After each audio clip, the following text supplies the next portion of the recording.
Safisha uchafu wako. Nimechoka kusafisha uchafu wa mtu. Nimechoka. Mke wangu. Lakini kila ninapokuambia tukacheki afya zetu, unakuwa mkali. Bila istoshe, hii hali inatokea pale ambapo unakuwa ni kwa faragha na wewe. Kwa hata kusema mimi ndio Yesu. Ndio. Mke wangu. Please. Tumeianza asubuhi vizuri. So naomba tuimalize siku vizuri. Unisikilize. Kaa chini fikiria.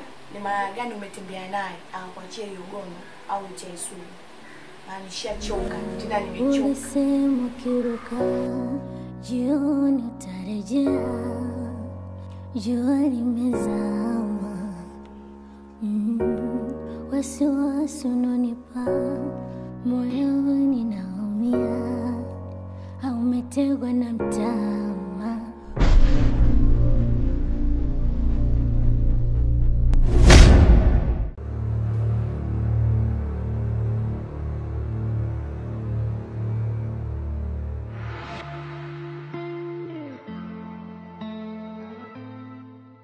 Asubuhi gani? Salama kwema. Kuna unamkaje? Njema tusiye. Haya ngoja tuende kwenye mihangaiko. Nangu. Na mke wangu. Mbona nataka kuondoka wakati jana uliniahidi kwamba leo utanipa. Alafu mpaka sasa hivi sikuelewi. Mimi nataka mume wangu. Ni sawa mke wangu. Nakuahidi sitochelewa kurudi. Hapana mume wangu. Mimi nakujua unataka kuondoka hapa uende huko ukapatika mneso. Alafu baadaye uje mambo yale yale. Hapa mnakondoka mpaka unipe. Sawa wangu. Basi sawa mke wangu, hamna shida.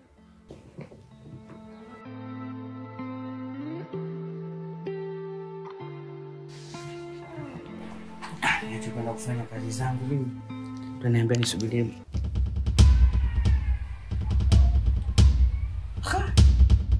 Hadi nguo yangu ameitia maji.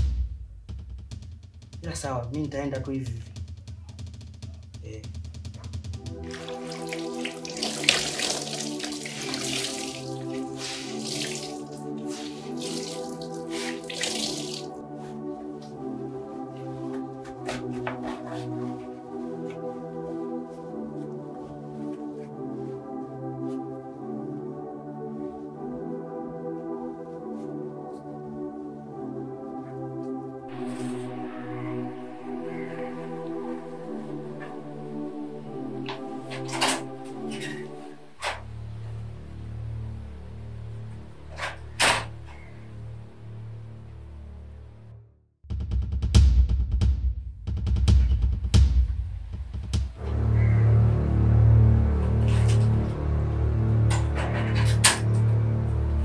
Pigo lonipa siwezi kurimudu, na wewe seka usiku peke yangu. Kila nikitazama yako picha na kuona wewe. Fanya turudiane tena, nimekumisi sana. Uje nyumbani kuniona. Natamani nikwambie, natamani kuone, natamani turudiane tena. Natamani nikwambie, natamani kuone, natamani. Lakini mke wangu, unatambua kabisa ninapohitaji kwenda kazini asubuhi lazima nikute breakfast mezani. Mpaka sasa kuna ulichokiandaa. Na unatambua kabisa kwamba ninapokunywa chai katika migahawa napata shida. Napata maumivu, tumbo linaniuma. Lakini mpaka sasa hakuna ulichokiandaa. Kwani wewe kipindi ambacho uko na mimi, ni nani alikuwa kutengea breakfast hapa? This time around unahitaji tufikie mbali. Nilikuambia usimfukuze mfanyakazi. Sasa hivi kazi zimekulemea. Unaona sasa? Kwa hiyo nataka nimwache upite naye. Kwanza, kwa nini mwache mfanya kazi mpaka leo ndani? Isitoshe mimi najua tabia yako. Naijua tabia yako vizuri sana. Kwa hiyo hapo cha msingi naomba uondoke. Sitaki usumbufu. Go. Nimechoka, naenda kazini. Fanya turudiane tena, nimekumisi sana, uje nyumbani kuniona. Natamani nikwambie, natamani kuone, natamani turudiane tena, natamani nikwambie, natamani kuone, natamani turudiane tena.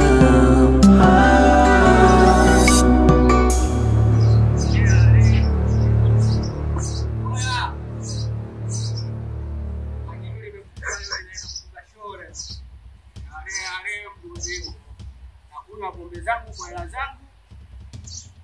Kuna mtu ambaye ananisumbua. Nani anabisha? Nani anabisha? Nani anabisha? Nakunywa pombe zangu mwenyewe kwa hela zangu. Nani anabisha? Ale mdundiko. Ulisema kiruka jioni utarejea, jua limezama. Wasiwasi unanipa moyoni, naumia, au umetegwa na mtama.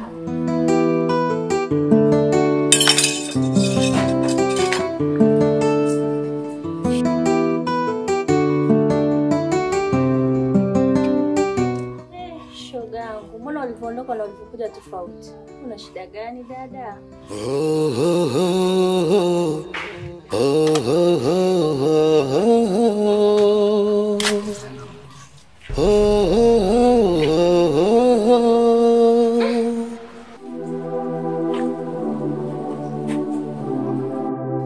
Una shida gani mdogo wangu? Maana sijakuzoea ukiwa hivyo.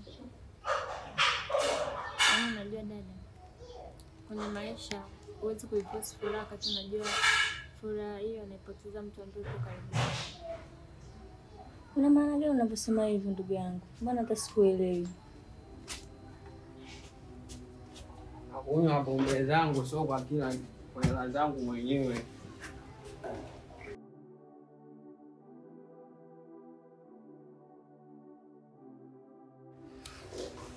Natamani nikwambie, natamani kuone.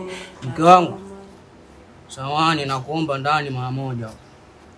Haya, nenda katimize kilichokufanya uwe hapa ndugu yangu. Maana natamani nikwambie, natamani kuone, natamani turudiane tena.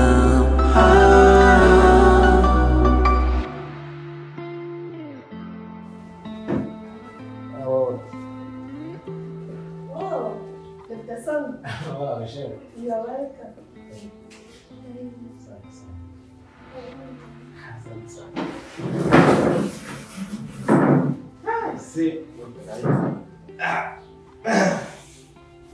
Asante sana. Nini jumba lote hili unashinda kununua furniture mkazipanga hapa zikajaa vizuri kabisa. Dokta, maisha kaka. Acha bwana. Husband, mbona niambia kuna kuja na mgeni jamani, muandalie hata matunda. Mke wangu. Hamna hata matunda kwenye friji. Tuachane na hayo. Dr. Songo umedimika. Ni kweli shemeji, hapa katikati nilipata safari kidogo ya nje ya nchi, kwa maana nikawa dimu. Ni kweli nimekuwa dimu sana, na si kwako tu, bali karibuni watu wangu wote nimekuwa dimu sana. Na vipi mke mwenzangu? Mke mwenzako naye pia nimsemee. Mke mwenzako sasa hivi ni mjamzito, ndio maana hata kutembea amekuwa mzito, amekuwa mvivu. We kabisa.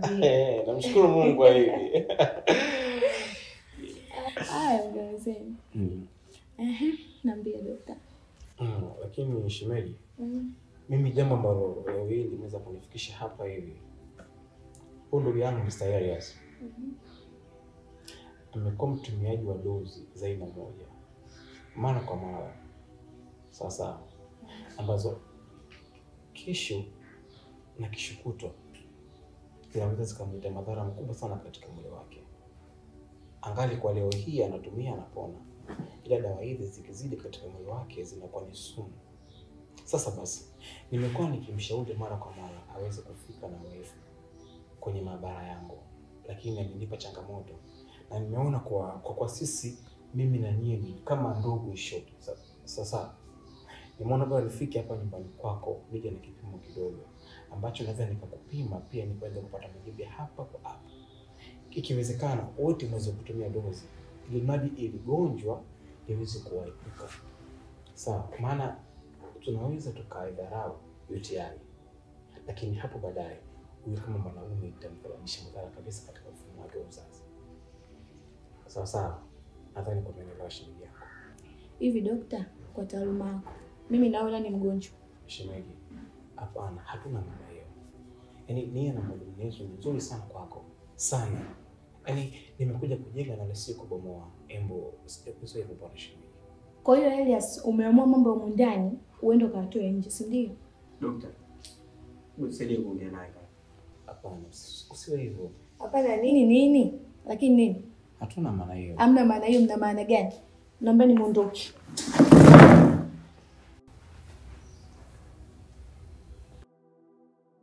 Dr. Songo. Yes. Nadhani umeona dokta. Ina maana hii ndio situation ya maisha mwenyewe mnaweza kuishi ndani. Sahihi. Ndugu yangu leo kasema poko kuna kazi.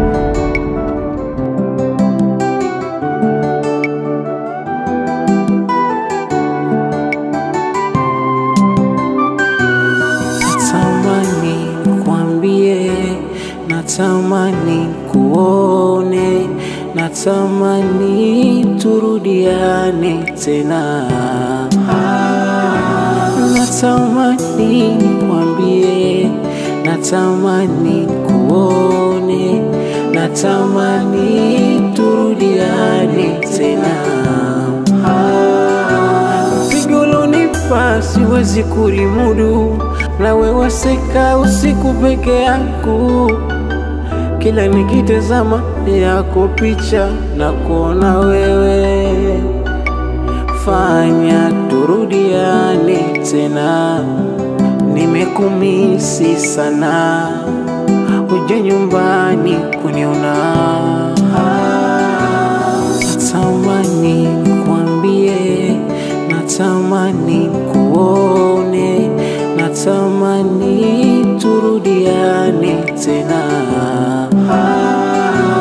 Natamani kwambie, natamani kuone,